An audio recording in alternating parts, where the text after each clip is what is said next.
Here's a question for you. What does a Nobel Prize look like? Any idea? What about a Fields Medal? A Pulitzer Prize? No? I've no idea either. But here's something you do know. The Oscar. You know what that is, 13.5 inches tall and weighing a robust 8.5 pounds. The most famous award in the world and probably the most famous statue in the world too. And the Oscar goes to... And the Oscar goes to... And the Oscar goes to... And the Oscar goes to...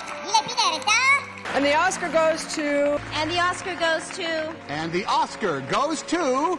But behind the glitz and the glamour of the Hollywood backslapping awards night, there is a murky underworld of theft, intrigue and magic. We've got a hell of a show for you tonight. Coming up, we've got a glittering cast including Michael Jackson, Whoopi Goldberg and of course, Roger Moore. These are the crimes of Oscar. So let's start at the beginning. The very first Academy Awards were in May 1929. Douglas Fairbanks was the host and presented all the awards. The whole thing took 15 minutes. From that day on, Oscars were very desirable. Buzz, look at you. This is the Oscars. It's supposed to be formal. Well, that would explain all the penguins then. Got it. In 1937, Alice Brady won the Best Supporting Actress for her role in the movie In Old Chicago. She was a big star in her day, one of only a handful of actors who successfully went from silent movies to talkies. Anyway, on the night she couldn't make it, she'd broken her ankle. A man walked on stage and accepted the award. No one has ever seen that man or the award ever again. And so it began. Oscars were being nicked. You'd think no one could pull that particular stunt off again, but Hollywood loves a remake. In 1972, the Best Documentary Oscar was won by a movie called Marjo. 2 awards were on the stage, one for each of the 2 directors. Only one director came up on stage. He made a speech and walked off with his Oscar. That unclaimed second Oscar? That was never seen again. Stolen. In 1940, Hattie McDaniel won the Best Supporting Actress Award for Gone with the Wind, the first ever award to a black performer. She gave her award to Howard University and it was stolen in 1970 and has never been found. Talking of Gone with the Wind, Michael Jackson bought the Gone with the Wind Best Picture Oscar at an auction from David O. Selznick for $1.5 million. That's the most anyone has ever paid for an individual Oscar. The reason it went for quite so much money is Michael Jackson ended up in a bidding war with Steven Spielberg. You see, since 1950, all Oscar winners are forced at gunpoint to sign a contract backstage at the ceremony. Basically, if you want to sell your Oscar, the Academy gets first refusal at a price of $1. If you try to sell an Oscar on the open market, the Academy will intervene. They'll sue, they'll take you to court, and they tend to win. The Academy's view is that you should only have an Oscar if you won it. That's the magic. It's nice here. I could stay all day. For Oscars prior to 1950, the Academy has a secret weapon. Steven Spielberg. Easily Hollywood's greatest living director, he was a governor of the Academy and he knows the value of an Oscar. Spielberg is a true believer in the magic. If an Oscar comes up on the open market, Steven Spielberg buys it and then he gives it to the Academy. He's done it 3 times already. He paid $180,000 for the Bette Davis 1935 Best Actress Oscar for Dangerous. He paid $578,000 for Bette Davis 1938 Best Actress Oscar for Jezebel, and he paid $607,000 for Clark Gable's 1934 Best Actor Oscar for It Happened One Night. He gave all 3 Oscars back to the Academy. If Michael Jackson wanted an Oscar, he had to outbid Steven Spielberg. Wacko Jacko won the auction, but he didn't get to keep that Oscar. Not really. When he died, it wasn't in his estate. It had been stolen long ago. To my mother, thank you for your love and support. I'd like to thank my mother, Brandy. My mama. My mother. Thank you to my mom. Mom. I want to thank my mother. I'd like to thank my mother. Thank my mom. Thank you, Mom. Thank you, Mom. Thank you, Mum. My mother. I love you. I love you, Mom. So I'd like to thank my mom. Especially my mom. My mom. My mom. My mom. My mother. My mother. Mi madre. And the moral of the story is, listen to your mother. Put the kettle on. I'm bringing Oscar home. In 1944, Margaret O'Brien won the Outstanding Child Actress Oscar for Meet Me in St. Louis. 10 years later, in 1954, Margaret was 17 years old, living at home with her mum. The maid said, would it be okay to take the Oscar home to give it a good polish? They said, fine. The maid left with the Oscar and never came back. But in 1995, a good 40 years later, two collectors of memorabilia called Stephen Nyman and Mark Nash found her Oscar at a flea market. They bought it with $500 and gave it back to her. I call it the Oscar boomerang. You see, it's a recurring theme. Around 3,000 Oscars have been awarded, about 80 Oscars have been stolen, but 67 of those stolen Oscars have been found and returned. There really is something quite magical about an Oscar. If you have one, if it's stolen, the Academy will give you a replacement for only $78, but there's a really good chance that it will somehow return to you. The magic is real, or at least people believe in the magic, including the thieves. There are so many good Oscar stories. Roger Moore's coming soon, but first let me tell you the story of the Chicago 55. It's the year 2000. 55 gold statuettes are loaded up on a truck in Chicago and sent to Los Angeles. It's 3 weeks before the ceremony, plenty of time. It's 3 o'clock in the morning. They arrive at a massive sorting office in a town called Bell. It's run by a company called Roadway. It's 20 miles from Los Angeles. The pallet of Oscars is placed in dock 137. On the side of the pallet, it says in big brass letters, Academy Awards. The staff couldn't help themselves. They open up the pallet, they take out the Oscars, and they take selfies holding Oscars. Then the whole pallet goes onto a truck headed for the town of Hawthorne. It's about 11 miles away from Beverly Hills in the wrong direction. It never arrives. The whole pallet magically disappears. Swans. Aren't they gorgeous? Anyway, Roadway go into panic mode. Roadway spend the next week stopping and searching every single one of their trucks on the whole of the continental USA. Nothing. They find nothing. A few days later, and the press have the story, and it's global headlines. Roadway has to tell the Academy they've lost all the Oscars, all of them.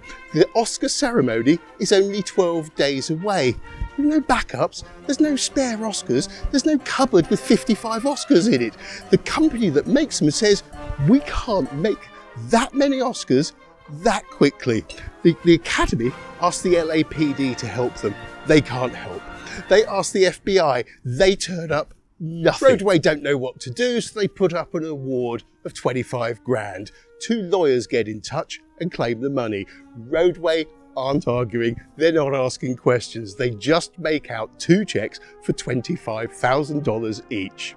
They just want the Oscars back. The lawyers represent two guys. The first is called Anthony the Whiz Hart, who drives a forklift at the Roadway Express terminal. The second guy is Lawrence LeDent, who drives a Roadway truck.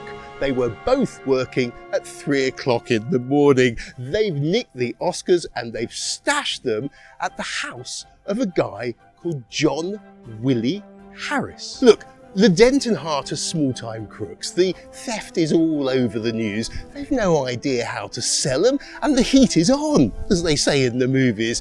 They could have given them back to Roadway and collected 50 grand. Instead, they panic and literally throw the Oscars in a dumpster behind a grocery store in an LA alley.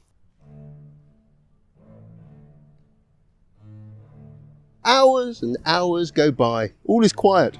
The dumpster does what dumpsters do. A few rats nibble on the boxes. A grocery store employee opens the dumpster and throws in cabbages, cauliflower and cardboard.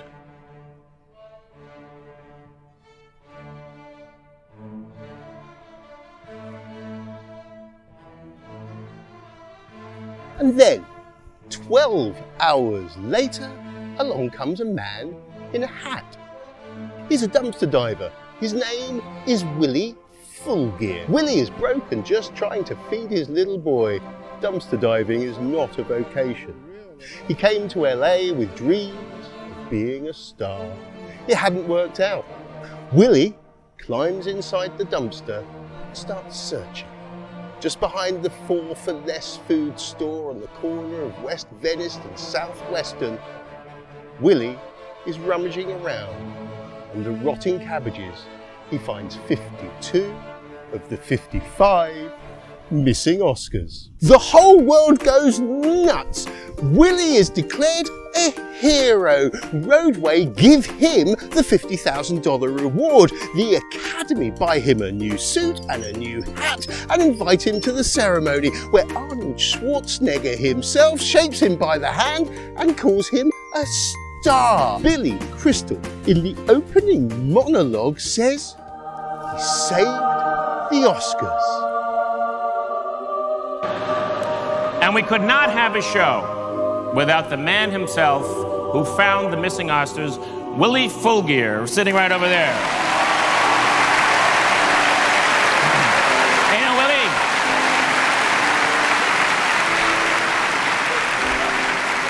Willie got $50,000 for finding the 52 Oscars. It's not a lot of money when you realize that Miramax and DreamWorks are spending millions of dollars just to get one.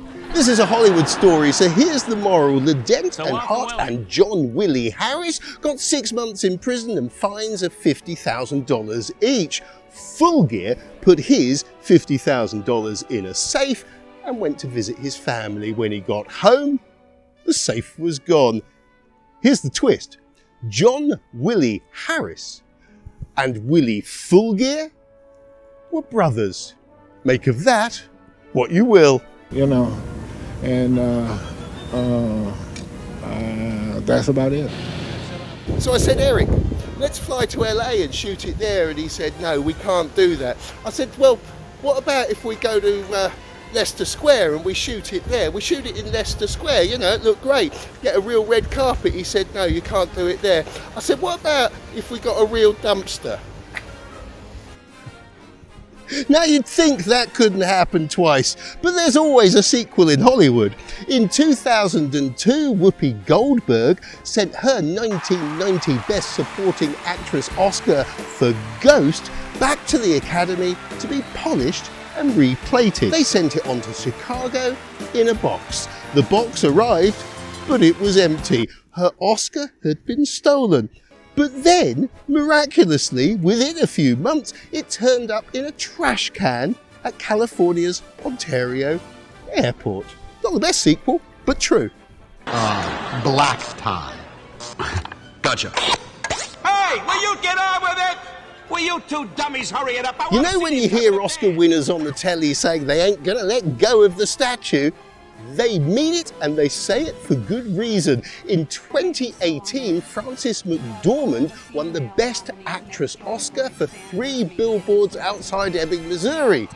She was at the governor's ball. A man called Terry Bryant snatched the Oscar off her table when her back was turned. Frances McDormand was distraught. She was in tears. The thief posted a video of himself holding her Oscar and was promptly arrested. Bryant said he had no intention to permanently deprive, and all charges were dropped. The Oscar was returned to Miss McDormand. It's Roger Moore as Ian Fleming's James Bond 007.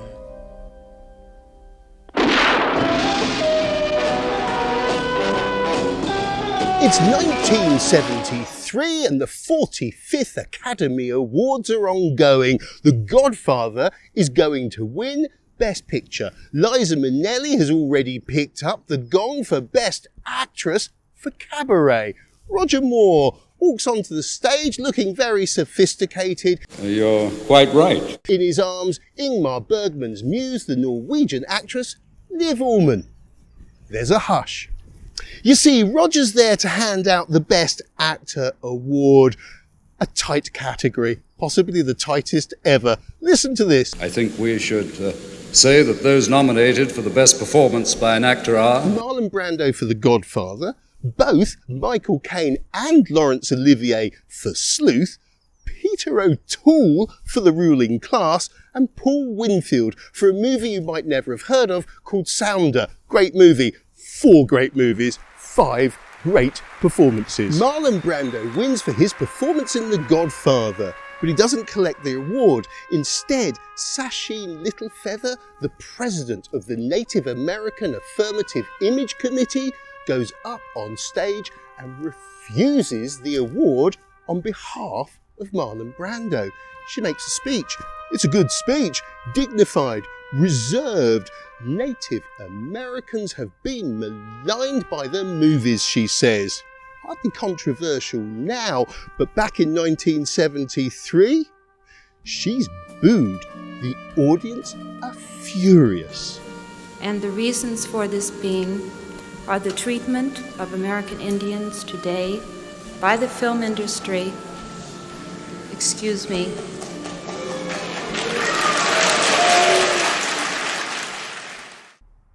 You see, the 1973 Oscars were held slap bang in the middle of a standoff between Native Americans and US Marshals at a place called Wounded Knee. Only days before the Oscars, at least 2 Native Americans had been killed. These days, actors make political statements all the time. Back in 1973, though, it was shocking, it was outrageous, it was disrespectful. This was the Academy, an industry award ceremony. It's conservative by nature. In 1973, Americans were still wearing hats and their children were being sent to fight in Vietnam. John Wayne was so furious, he tried to get up on stage. He was physically held back by 6 security guards. The Hollywood Reporter ran an editorial condemning Marlon Brando. Littlefeather was an actress and she never really worked again. She was blacklisted.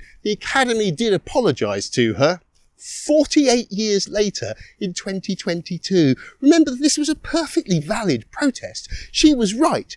Hollywood had indeed spent decades making westerns that frankly denigrated Native Americans. They were the bad guys, they were misrepresented. That simple observation wasn't lost on the other famous cowboy there, Clint Eastwood. He came on stage afterwards and mocked Littlefeather. Presenting Best Picture Award, he said, I don't know if I should present this award on behalf of all the cowboys shot in all the John Ford westerns over the years. The thing that everyone missed in all the fuss was that Littlefeather didn't touch the Oscar. Roger Moore had the Oscar in his hands the whole time. He walked off stage, it was in his hands. He then took it back to his seat. That Oscar had a really, really good time. It watched the rest of the show. It went to at least 2 parties. It spent the night with Roger in his hotel. In the morning, it got on a plane and flew first class back to London, where it lived happily ever after with Roger Moore. Roger Moore stole an Oscar. One last crime. No, not that. One last crime. The name Oscar was coined by Margaret Herrick in 1934. She was the Academy's librarian. She said it reminded her of her Uncle Oscar. She didn't have an Uncle Oscar. It wasn't a joke. It was just pure marketing. She spent the rest of her life, though, regretting it. She thought the name damaged the dignity of the award and the prestige of the Academy. But to my mind, Margaret Herrick had done the Academy a great service. That name makes the award something special, something different. Margaret Herrick sprinkled it with a little movie magic. She made it popular. She made it human. Most importantly, she made it feel and sound attainable. You'd never believe you could win an Academy of Motion Picture Arts and Sciences Award of Merit. That's out of your league. But you and me, we could win an Oscar. We can see ourselves on the stage. We could make an acceptance speech. To my mind, the greatest crime in Oscar history is that Margaret Herrick still to this day hasn't been awarded a posthumous honorary Oscar. Let's right that wrong right here and right now. Ladies and gentlemen, for services to the Academy and the history of film, the honorary Oscar goes to Oscar's mum, Margaret Herrick. I look like Michael Jackson in Off the Wall. Roadway put up an award of 25,000 grand. 25,000 grand is a lot of money.